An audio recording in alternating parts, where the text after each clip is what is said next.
Bom dia, boa tarde ou boa noite. De novo estou aqui para gravar mais um pequeno vídeo de 15 minutos sobre os nossos conteúdos de Brasil contemporâneo, né? Eu particularmente, além dos textos e dos vídeos que já estão postados e que eu imagino que a essa altura, depois desse longo recesso, todos já tenham tido a oportunidade de colocar em dia, vou fazer agora alguns vídeos sobre temas mais pontuais e vídeos esses que ficam e ficarão à disposição no canal do YouTube, para que vocês possam fazer o melhor uso deles a qualquer tempo, né? Seja para concluir o curso, seja para depois fazer uma outra consulta, né? Eu vou manter a dinâmica de sair lá do meu gabinete, do meu escritório de trabalho, e fazer essas gravações ao vivo e ao ar natural, né? A inspiração um pouco, claro que eu pensei numa blog, mas a blog, quando fica gravada, nem sempre ela fica engraçada por muito tempo, se é que é na origem, né? Mas vou fazer porque eventualmente alguém pode achar engraçado. Quando a gente faz aquelas gravações, né, num escritório adornado por uma infinidade de livros, o suposto é de que eles estão ilustrando a sua erudição. É claro que existe aí um comércio de lombadas falsas que é bastante intenso, né? A gente vê isso com certeza em algumas lives que você sabe que quase ninguém leu nada, mas no meu caso especificamente não é que eu li aquilo tudo, mas eu li bastante, né? Mas hoje, no fundo, eu estou mais a fim de me integrar com a natureza, e por esse motivo estou aqui gravando esse vídeo, né, e estou fazendo uma breve explicação sobre o cenário pouco ortodoxo. Vocês vão ouvir de vez em quando pássaros cantando, brigas de cachorro, né, que eu tenho muitos, e isso faz parte, né, a perda da qualidade técnica compensa pelo verde, né, que se a minha aparência não for exatamente boa, o verde ao fundo ajuda, né? E até essa brisinha fresca aí que está movimentando as árvores cria um cenário tranquilizador. Embora o tema do qual eu vou tratar hoje não é definitivamente tranquilizador, né? Eu estou embalado aqui pelos acontecimentos da semana, que eu espero e suponho que vocês todos acompanharam com bastante interesse, que e foi o julgamento, né, que a Câmara fez em torno do deputado, entre aspas, qual é mesmo o nome? Eu só vou me referir a ele assim por uma estratégia, né? Eu acho que vocês já devem ter sido informados, né? Que o Steve Bannon, ele sempre recomendava aos seus seguidores, entre eles toda a família imperial brasileira, que nunca se refira às pessoas pelos seus nomes corretos, porque isso pode inclusive impulsioná-los, mesmo que seja indiretamente. Então é melhor inventar uns apelidos, tipo Calça Justa, tipo Peppa Pig, tipo... e por aí vai, né? Cachaceiro. São formas, na verdade, de não dizer ou escrever o nome das pessoas nas redes sociais e com isso não impulsionar, mesmo que indiretamente, a sua fama, né? E no caso do deputado, sei lá mesmo o nome, né, que foi a pergunta que o Luiz Fux se fez a uma certa altura do julgamento, me parece que não foi uma pergunta inocente, e tampouco ele não sabia o nome, ele só quis mesmo mostrar a insignificância do rapaz, apesar dele ter mobilizado o Supremo no julgamento de 11, unânime, de 11 dos ministros, né? Eu não tenho dúvidas de que esse julgamento teve um quê de fake, né? Teve um quê de acordão antes, durante e depois, né? E que foi uma tentativa legítima do Supremo de demarcar um limite, né?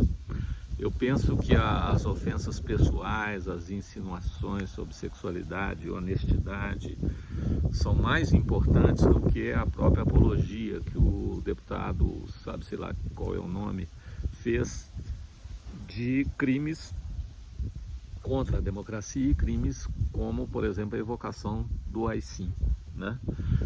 Se essa fosse a real intenção do Supremo, eles já podiam ter mandado indiciar o Eduardo Bananinha, né?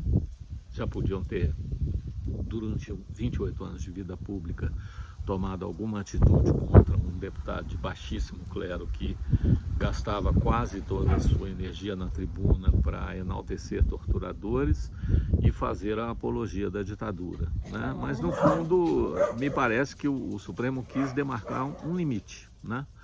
E é legítimo, é óbvio, todo limite que se possa colocar ao pensamento autoritário é sempre muito bem-vindo, né? Mas, de qualquer maneira, eu queria fazer aqui uma apreciação histórica do famigerado AI-5, né, que foi tão citado essa semana, tão discutido, e nem sempre os livros didáticos esmiuçam e tratam com detalhe. Então, como eventualmente eu posso ter algumas adições aqui a fazer em relação aos livros que estão publicados, eu vou fazer alguns comentários que são, na minha opinião, muito oportunos, né? Em primeiro lugar, eu recomendo, né, que vocês continuem olhando a bibliografia base do curso, né, os textos do Hélio Gaspari, os textos do Jorge Ferreira e Lucília Neves são muito interessantes e apresentam sínteses muito interessantes do pensamento autoritário brasileiro, especialmente durante a ditadura militar.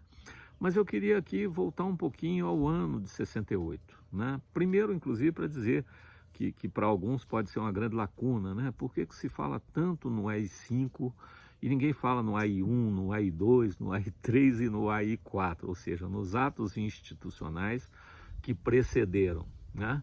São dois os motivos. Primeiro, que o AI-5 foi, de fato, deles todos, o mais perverso, foi o mais escancaradamente autoritário e aquele que mais definitivamente colocou a democracia sob um checkmate, né? Até então tinham sido cheques, agora foi realmente um checkmate em que a própria democracia representativa foi colocada para escanteio, né? Os atos de 1 a 4 são atos que fizeram, na perspectiva já de uma ditadura, uma espécie de depuração da classe política, né? Foram usados. O primeiro deles talvez importante fazer um destaque, né? Ele foi redigido pelo mesmo jurista que redigiu a Polaca, né, que foi um dos nomes mais ativos da Polaca, ou seja, a Constituição Ditatorial de 1937, o famigerado Chico Campos, Francisco Campos, né? E ele, o ato institucional número 1, comete aquela perversidade que, em geral, os regimes autoritários cometem, né? E ditatoriais. Ele explica por suas próprias razões, ou seja, ele mostra que a Constituição está em vigor, exceto naquilo que contrariar a ditadura, ou seja, nós estamos aqui para restaurar a democracia, esta democracia que a Constituição protege, mas usaremos de todos os artifícios antidemocráticos possíveis para, supostamente, preservar a nossa democracia. Não era a democracia absoluta, nem a democracia universal, era a democracia que eles julgavam, ou seja, uma palavra vazia, né? A democracia deles não comportava políticos de oposição, então houve uma primeira leva de cassações, né? Não tanto sobre os políticos, tá? Isso é sempre importante falar, eu costumo sempre destacar isso nas aulas discursivas. Os primeiros atos do regime, eles foram relativamente, seletivamente repressivos, eles foram muito mais sobre sindicalistas, sobre ativistas do movimento na época não existia sem terra, mas movimentos rurais, né, de trabalhadores rurais. Eles incidiram sobre alguns movimentos de esquerda e operários, sobretudo, incidiram sobre segmentos à esquerda das próprias Forças Armadas, mas preservaram, num certo sentido, uma parte da classe política, isso pelo menos nos primeiros movimentos ali, 64, 65. Depois, quando foi se aproximando a data daquilo que deveria ser uma eleição democrática, porque quando o golpe de 64 foi dado, uma das justificativas é que eles iam preservar as eleições, porque o Jango estava ameaçando golpeá-las, então, em tese, o presidente Castelo Branco exerceria um mandato tampão até que as eleições acontecessem, eleições livres e democráticas. Só que tinha um problema seríssimo, né? Que nas eleições que se avizinhavam, os grandes líderes, os potenciais candidatos e possíveis eleitos, um deles talvez pelo menos, eram exatamente Carlos Lacerda, o próprio João Goulart e o Juscelino Kubitschek, né? 3 nomes de peso e nenhum dos 3 exatamente benquisto pelos militares, né? O Carlos Lacerda, embora tenha sido figura de proa do golpe de 64, ele logo nos primeiros momentos ele caiu em desgraça possivelmente, precisamente por ser um representante da elite civil, né, da elite política. E isso, num certo sentido, mostra e desqualifica uma tese que eu ouvi recentemente num vídeo aí que ganhou uma certa popularidade nas redes sociais, de um sujeito, um jornalista antigo, uma figura de terceira grandeza, provavelmente remunerado pelo pensamento autoritário, dizendo que o golpe militar nunca foi militar, foi um golpe civil, né? E que os principais líderes eram Magalhães Pinto, Carlos Lacerda, etc.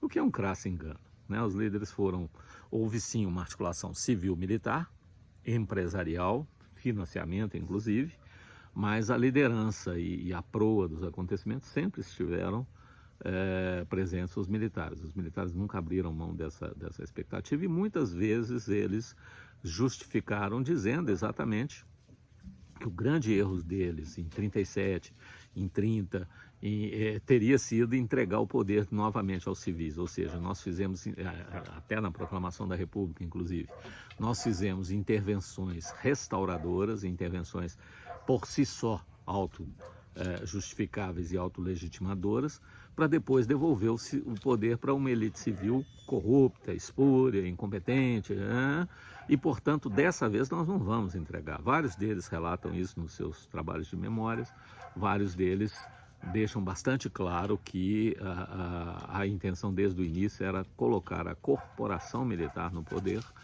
e a partir dela exercer o poder, né? E eles tinham um projeto que durante muito tempo esteve em vigor e que não podia ser executado no curto prazo, né? A estatização crescente, o investimento no desenvolvimento, que são elementos da economia feitos sob aquele viés que eu já comentei da modernização conservadora, são movimentos que não se poderiam fazer num único governo e com os debates democráticos em torno dos temas, né? Então houve um processo forte de centralização política e econômica, né, que os militares sabiam que não conseguiriam levar a termo se eles por acaso entregassem o poder de volta aos civis. Então os atos institucionais que precederam o AI-5, eles visavam um pouco essa ideia de, entre milhares de aspas, limpar o terreno, né, desonerar a política daqueles elementos que poderiam ensejar alguma oposição consequente, né? Aqueles que eram de pouca envergadura, os deputados sei lá o que da época, foram até certo ponto poupados, mas já na primeira onda de cassações, Juscelino, Jango e Carlos Lacerda foram cassados. Eles foram cassados no mesmo ano de 66, com base nesses mesmos atos institucionais. E o que ocorreu? Na verdade, a oposição teve um desempenho em 66 um pouco além do que esperavam os militares, né? Eles acharam que a sua autodenominada revolução era tão boa que não haveria oposição capaz. E, no entanto, houve, né? E houve a vitória de líderes oposicionistas, particularmente em São Paulo e no estado da Guanabara, que causaram um mal-estar muito grande. O estado da Guanabara era a então sede, né? Até recentemente era a sede do governo federal, antes de Brasília, né? E era, no fundo, o Rio de Janeiro e adjacências ali, a cidade do Rio de Janeiro, que era um estado minúsculo, mas de um grande poder econômico, tanto industrial quanto comercial, financeiro, social, né? Era a sede dos principais movimentos culturais e tanto que Brasília, durante décadas, manteve dentro das rubricas parlamentares, por exemplo, uma reserva para viagens ao Rio de Janeiro, né? É como se a sede ainda continuasse por ali, né? Então, mesmo independente do estado de origem, o deputado tinha sempre uma passagem gratuita, periódica, para o Rio de Janeiro, né? Que é uma forma um pouco de mostrar. E os principais organismos continuaram lá, né? Petrobras, BNDES, várias sedes permaneceram por lá, e Banco do Brasil, né? Os escritórios mais relevantes permaneceram no Rio de Janeiro. Mas, em suma, a perda do estado da Guanabara causou um grande mal-estar entre os militares. E isso, num certo sentido, foi ensejando novos atos institucionais para recuperar ou resguardar esse controle. E aí acontece, no mesmo Rio de Janeiro, agora está chegando no limite dos meus 15 minutos, eu vou dar uma pausa e dar um spoiler, né, para vocês assistirem, pelo menos visualizar o segundo vídeo.